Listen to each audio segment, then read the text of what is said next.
Nunca minta. Capítulo 24. Transcrição de áudio. Essa é a primeira sessão com LS, um homem de 36. Um homem de 36 anos que parece ser normal, mas é habilidoso de um jeito bizarro com eletrônica e computadores. Além de que parece que carrega um martelo no porta-malas do carro. Seria essa uma atitude suspeita? Opa, você deveria ficar feliz por eu ter um martelo. Então, Luke, me fale um pouco sobre você. Falar o quê? Pode falar qualquer coisa que ache importante. Bom, eu tenho um mestrado em ciência da computação, trabalho com tecnologia da informação já faz... desde que terminei o mestrado, e nos últimos 5 anos tenho ajudado unidades médicas a instalar prontuários eletrônicos. Você gosta do seu trabalho? Claro, quer dizer, é trabalho, mas podia ser pior. Você é casado? Você sabe que não. Sei. Eu não uso aliança.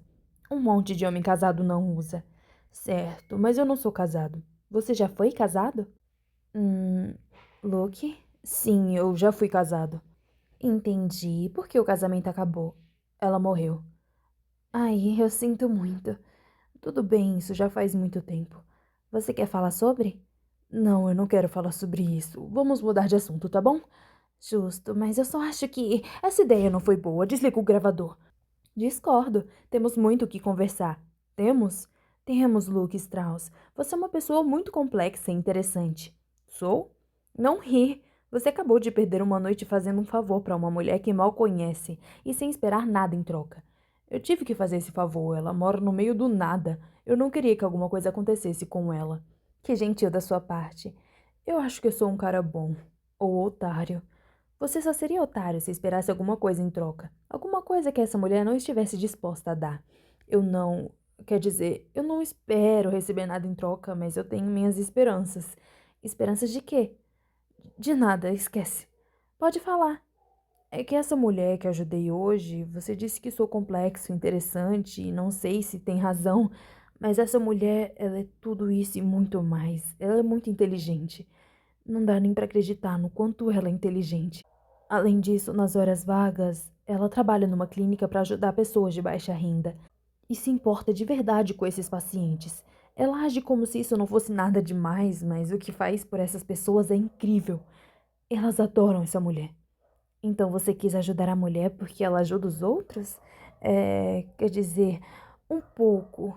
Foi por causa disso, mas ela é interessante, complexa, atenciosa, inteligente, mas ela também é o quê? Ela também é linda. Você acha? É? Eu acho. Acho mesmo. Entendi. Então você quer dizer que está romanticamente interessado por essa mulher? Eu. Você tem noção de que ficou vermelho? Ah, que divertido. Tá bom, eu. Olha, o que você quer que eu diga? Sim, sim, eu gosto dela. E ela gosta de você? No começo, eu acho que ela não gostava muito de mim. Mas agora eu já não sei mais. É muito difícil saber o que ela pensa. Você acha? Eu acho, quer dizer, faz 2 horas que eu tô na casa dela, daí ela faz com que eu me sente no sofá e comece uma entrevista de mentira, me enchendo de pergunta, e o tempo todo eu fico pensando no que aconteceria se eu me levantasse do sofá e desse um beijo nela. E em como ela reagiria. Por que você não tenta? E se ela não quiser? E se ela me der um tapa? Eu não acho que ela vai te dar um tapa. Não? Só tem um jeito de saber. Capítulo 25. Antes. Adriene. Eu jamais imaginei que eu iria para a cama com Luke Strauss. Jantar? Talvez. Alguns drinks? Quem sabe? Mas não isso. Ir para a cama me pegou de surpresa. Mas não foi uma surpresa desagradável. Foi exatamente o contrário. Eu me considerava o tipo de pessoa que poderia ficar sem afeto físico por tempo indeterminado. Mas no segundo em que Luke me beijou depois de eu ter encorajado ele, percebi que estava me enganando. Eu queria isso. Queria tanto que, mesmo quando ele tentou ser respeitoso e ir mais devagar, eu não deixei. Eu faço o que você quiser, Adriene. Era exatamente o que eu queria. Uma noite de paixão com um homem que me surpreendeu por saber muito bem o que estava fazendo. Ele fez um bom trabalho na instalação do meu sistema de segurança. Ele fez um trabalho ainda melhor na cama. Eu me sinto plenamente satisfeita. Mas agora acabou. Luke me abraça e meu corpo nu está pressionado contra o dele. E tudo que consigo pensar é como eu vou fazer para ele ir embora. Já passou da meia-noite e eu tenho certeza de que ele quer passar a noite aqui. Eu gosto dele, mas não para passar a noite na minha cama. Eu não quero que ele fique se revirando, roncando e tentando me aconchegar enquanto eu durmo. Eu preciso descansar. Também sinto que seria ruim virar para ele e dizer: Então, foi divertido, mas que tal você ir para casa agora? Talvez eu tenha que ficar com ele a noite inteira. Sabe de uma coisa? Murmura Luke no meu cabelo. Eu tô morrendo de fome. Diante dessas palavras, meu estômago ronca alto o suficiente para ele ouvir. Ele dá uma risada. Eu acho que o seu estômago concorda comigo. Vamos lá na cozinha? Deve ter alguma coisa para comer na geladeira. Eu gostei do plano. Vamos ver se ele vai gostar quando descobrir que não tem quase nada na minha geladeira. Mas sinto que ele não vai se importar tanto assim. Luke é muito tranquilo. Ainda não concluí se gosto ou não disso. Luke sai da cama e recolhe as roupas que ficaram jogadas pelo quarto em um acesso de paixão. Ao fechar o zíper da calça, ele percebe que eu estou observando e me dá um sorriso. Pela primeira vez desde que eu vi aquele vídeo no celular, eu sinto um lampejo de felicidade. Aquele vídeo. É Jota, aquele idiota. Não, não pensa nisso. Não agora. Luke veste pela cabeça a camisa meio abotoada, mas não fecha os outros botões. Em seguida, pega a gravata do chão e a deixa solta no pescoço. Pensei em colocar as roupas que estava usando hoje mais cedo, como ele fez, mas que se dane. Pego o roupão de lã vermelho e me cubro com ele. Luke sorri em aprovação. Comprei o roupão porque é quente, mas ele tem a vantagem adicional de ser vermelho. Juro que não levei isso em conta quando o comprei, mas talvez tenha levado, inconscientemente. A geladeira tá mais vazia do que eu esperava. Tem o pão de forma, mas Luke descobre um mofo verde crescendo no fundo do pacote. Eu tenho um pote de ketchup e macarrão em um armário, mas não tenho ingredientes para fazer um molho. Só o ketchup. Eu só como na rua, digo me desculpando. Assim eu espero. Ele abre outro armário e encontra um pacote velho de bolacha salgada e um pouco de pasta de amendoim. Não é exatamente o jantar dos sonhos, mas quebra um galho. Tenho garrafas de água na geladeira. Pego uma para mim e dou outra pro Luke, que está ocupado fazendo sanduíches de bolacha com pasta de amendoim. Desculpa, digo. Não precisa se desculpar. Ele faz uma pausa para lamber a pasta de amendoim da faca. Essa era a minha refeição preferida dos 7 aos 10 anos. Eu dou um sorriso, imaginando Luke como um aluno sardento do 2º ano do fundamental. Aposto que você era uma criança fofinha. Eu era, diz ele. Luke me dá um dos sanduíches de bolacha com pasta de amendoim. Dou uma mordida e o gosto é bem como se imaginaria. Não dei trabalho até entrar na adolescência. Arquei uma sobrancelha. Você deu trabalho para seus pais? Isso é difícil de acreditar. Ele lambe um pouquinho da pasta de amendoim que ficou no lábio superior. Na verdade, não para os meus pais, mas tive alguns problemas com a justiça. Com a justiça? Sério? Ele hesita como se estivesse pensando em como mentir sobre o assunto, embora tenha acabado de me dizer a verdade. Tenho certeza de que Luke Strauss tem um cacoete revelador, mas ainda não descobri qual é. É... Fala mais. Por hackear computadores, ele faz uma careta. Eu me achava muito esperto, até me pegarem. Foi uma merda. Por sorte, eu era menor de idade e os meus pais arranjaram um bom advogado. Tive que prestar serviços comunitários e eles conseguiram manter minha ficha limpa. Uau, eu tô impressionada. Porque eu era um hacker ou porque eu escapei da cadeia? As duas coisas, mas principalmente por causa da primeira. Esmaga um pouco de biscoito com a ponta dos dedos.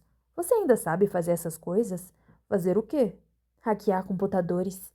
Ele dá uma risadinha. Eu acho que sei, mas eu não quero tentar. Se você for pego fazendo uma coisa dessas, não consegue emprego em lugar nenhum mais. Eu já tenho idade suficiente para saber que eu não devo me arriscar fazendo esse tipo de besteira. Eu já sabia que Luke era habilidoso com computadores, mas essa era uma informação interessante. Arquivei essa história no meu cérebro para usar mais tarde. Eu aposto que você era perfeitinha quando criança, comenta ele. O tipo de menina que conquistava os adultos. A queridinha dos professores, não era? Não exatamente. Ele ergue a sobrancelha esquerda. É mesmo? Os professores não gostam, digo, quando você é mais inteligente que eles. Luke me encara por um segundo e depois dá uma risadinha. É a sua cara ser mais inteligente que os professores. Fico feliz que ele tenha achado minha afirmação divertida em vez de arrogante. Afinal de contas, é só um fato. Desde muito cedo, meu intelecto superior de todas as pessoas encarregadas de me ensinar, e muitos adultos de fato se ressentem de uma criança que é mais inteligente que eles. Muitos pais também. Eu me preparo para mais perguntas sobre minha infância e sobre a minha família, mas elas não vêm. Em vez disso, ficamos sentados em silêncio na cozinha, mastigando nossos sanduíches de bolacha com pasta de amendoim. Mesmo que eu quisesse conversar, seria difícil com a pasta de amendoim grudada no céu da boca. Talvez por isso Luke tenha parado de fazer perguntas e não por respeito à minha privacidade. Ele corre os olhos pelo cômodo enquanto comemos, meio espantado. Como esse lugar é grande, diz ele por fim. Eu moro sozinha. Ele passa a língua nos dentes. Eu não perguntei nada. Nem precisava. Começo a tamborilar na mesa da cozinha. As pessoas olham para casa e acham que moro aqui com marido e filhos. E quando eu desafio essa expectativa, elas ficam incomodadas. As pessoas não gostam de ter as expectativas frustradas. Nesse caso, diz ele, saiba que você supera as minhas. Eu me permito um sorriso. Supero? Você supera. Além do mais, eu tô muito feliz por você não ter um marido, óbvio. Eu me ajeito na cadeira de madeira da cozinha. E você me disse que já foi casado. É incrível como o Luke se fecha quando menciona o casamento dele. Foi exatamente assim antes, quando estávamos conversando na entrevista. Ele fecha os olhos e pressiona os lábios. Eu não quero falar sobre isso. Tá bom. Ele não tá sendo justo. Ele tem 36 anos e é viúvo. Deve saber que uma revelação como essa é suficiente para fazer as pessoas levantarem perguntas. Como é que se perde a esposa tão jovem? Ele vê minha expressão e suspira. Ela sofreu um acidente. Foi horrível. E espero não soar frio, mas, para ser sincero, eu não quero pensar nisso enquanto estou com você. Eu entendo. E entendo mesmo. Não é como se fosse melhor ter Luke falando sem parar sobre a esposa morta. Ele diz que já superou e acredito nisso, mas eu não consigo deixar de me perguntar como foi esse acidente, se ele estava envolvido. De qualquer forma, eu não vou descobrir as respostas para as minhas perguntas hoje à noite. Luke e eu acabamos com as bolachas e a pasta de amendoim. Olho para o relógio no micro-ondas e é quase 1 da manhã. Embora ele tenha se vestido, sua camisa ainda está meio desabotoada. Ele mora no Bronx e não vai querer voltar para casa tão tarde assim. Vai querer passar a noite comigo. Deve querer dormir de conchinha. Um suor frio brota na minha nuca. Então, foi bom. Foi. Um sorriso surge nos lábios dele. Foi mesmo. Não seria ruim se a gente repetisse isso um dia. Digo, essa parte é verdade, mas a próxima vez eu prefiro que seja na casa dele para que eu possa ir embora quando terminar. Concordo. Quando der, é só você me mandar uma mensagem. Eu vou mandar. Isso, então, um longo silêncio paira entre nós. Por fim, Luke rompe o silêncio, dando uma risada. Fico olhando para ele afrontada. Tá rindo de quê? Ele seca os olhos e está chorando de tanto rir. Você quer muito que eu vá embora, mas é simpática demais para pedir. Bom, cruzo os braços. Eu tô acostumada a dormir sozinha. Você não prefere dormir na própria cama? Prefiro, com certeza. Ele se inclina para frente para roçar os lábios no meu. Para falar a verdade, eu tenho que estar em outro hospital amanhã de manhã e não queria ter que correr para tomar banho em casa e trocar de roupa. Eu teria ficado se você pedisse, mas vai ser bom ir para casa. Uma sensação de alívio percorre o meu corpo. Obrigada. Mas ele ergue um dedo. Você vai ter que jantar comigo, por minha conta. Eu é que devia pagar um jantar para você, lembra? De jeito nenhum. Eu quero levar você para jantar. De um ponto de vista evolutivo, as fêmeas são mais valiosas que os machos do que diz a respeito à reprodução. Afinal, nós carregamos o óvulo, que pode ser fecundado só uma vez, enquanto os homens podem espalhar seu sêmen com mais liberdade. Como resultado, os mamíferos machos precisam conquistar o acesso à reprodução da fêmea oferecendo presentes.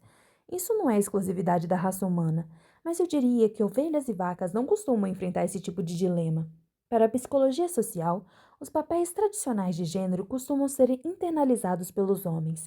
Eles se sentem obrigados a tomar decisões e assumir o controle, enquanto as mulheres os seguem. Ao estabelecer um precedente, como pagar uma refeição ou ir em um encontro, o homem está se estabelecendo como líder do relacionamento e impondo um papel passivo para a mulher. Pensei em explicar tudo isso para Luke, mas então ele se inclinou para trás na cadeira da cozinha que rangeu com um peso. Posso passar a noite toda aqui até te convencer, Adriene. Tá bom, se ele quer tanto assim, eu não vou discutir. Apesar da minha aversão à perspectiva de assumir papéis tradicionais de gênero, eu me sinto um pouco lisonjeada. Tudo bem, você pode me levar para jantar. Acompanho Luke até a porta. Pouco antes dele sair, ele me abraça uma última vez e me beija. É um beijo adorável que causa um formigamento que vai até os dedos dos pés. Mal posso esperar para encontrar Luke de novo. E enquanto ele cruza a porta, um pensamento passa pela minha cabeça. Talvez Luke possa me ajudar com a história de EJ. Capítulo 26. Dias atuais. Trícia. Ele gostava dela. Gostava de verdade. Dá pra perceber pelo tom de voz. Essa fita foi gravada antes de os dois começarem a namorar, mas Luke já tinha uma queda por ela. É tão bonitinho que chega a dar raiva. Tudo indica que a doutora Adrienne deixou que ele a beijasse. E não só isso. Luke não dá sinais de ser um assassino. Ele parece um cara decente, embora um pouco nerd. A voz dele não tem maldade como a de EJ. Mas é claro, isso foi no início do relacionamento. Muita coisa pode mudar. Será que ela provocou alguma coisa que provocou o ódio do Luke? Deve ter feito isso.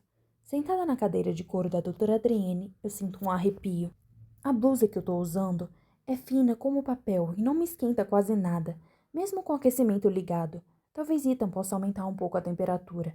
Para começo de conversa, ele não me mostrou exatamente como fez para ligar a calefação. Sequer sei onde fica o sistema de aquecimento. Pode estar em qualquer lugar dessa casa gigantesca. Eu tô impressionada com o fato de ele ter descoberto onde fica sem nunca ter pisado aqui antes. Tiro a fita de look do gravador e a coloco de volta na gaveta. Depois, saio do consultório e subo a escada para encontrar a Ethan. É incrível como o corredor do segundo andar fica diferente com a luz do sol. Ele parecia assustador na noite passada, mas agora não tá tão ruim. Ainda me sinto relutante em morar aqui. Mas não seria a pior coisa do mundo.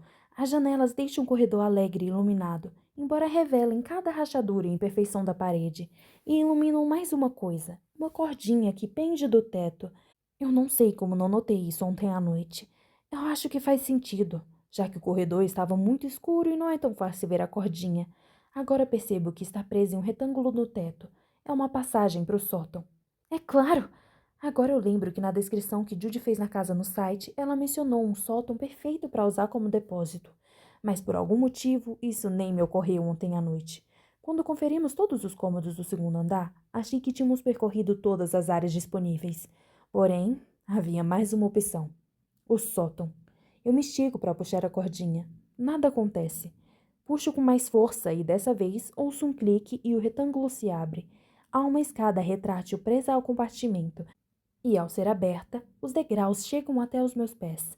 Olho de relance para a sala ao meu redor. A porta está bem fechada. Deve ser onde Ethan está trabalhando. Gostaria de pedir que ele desse uma olhada no sótão, mas tenho a impressão de que ele não vai ficar muito animado com isso. Já pareceu irritado porque pedi que verificasse todos os cômodos da casa, e só piorei as coisas quando comecei a surtar no meio da noite. Ele começou a me achar estranha e a culpar os hormônios da gravidez. Estreito os olhos para observar a abertura do sótão. Parece muito escuro lá em cima. São tantas janelas que não tem como alguém se esconder para me atacar. Eu mesma posso dar uma olhada. E se vir algo preocupante, eu vou gritar para Ethan. Ele vai me ouvir, com certeza. As paredes da casa são finas. Agarro um dos degraus da escada, fazendo peso para testar a estabilidade. Parece estável. E não é como se eu pesasse toneladas. Coloco um pé no primeiro degrau e depois o outro. Antes que eu mude de ideia, começo a subir a escada com cuidado. Preciso ver o que tem nesse sótão. Alguns segundos depois, chego ao topo da escada. Hesito por uma fração de segundos, então estico a cabeça pela abertura e corro os olhos pelo cômodo. Parece um sótão. Um sótão completamente normal e sem nada demais. De um lado, tem um monte de caixa de papelão empoeirada, e do outro, uma árvore de Natal feita de plástico que já viu dias melhores. Imagino a mulher dos olhos verdes lutando com aquela árvore de Natal volumosa no sótão para levá-la até a sala de estar e quase dou risada. Isso torna a pintura um pouco menos assustadora. Subo o restante da escada para entrar no sótão, convencida de que não há ninguém esperando para me atacar ali dentro. O pé direito é bem baixo, um forte contraste com o do primeiro andar. Se eu me esticasse, é provável que eu conseguisse tocar o teto. A maior parte do sótão está cheia de caixas, caixas cobertas de poeira.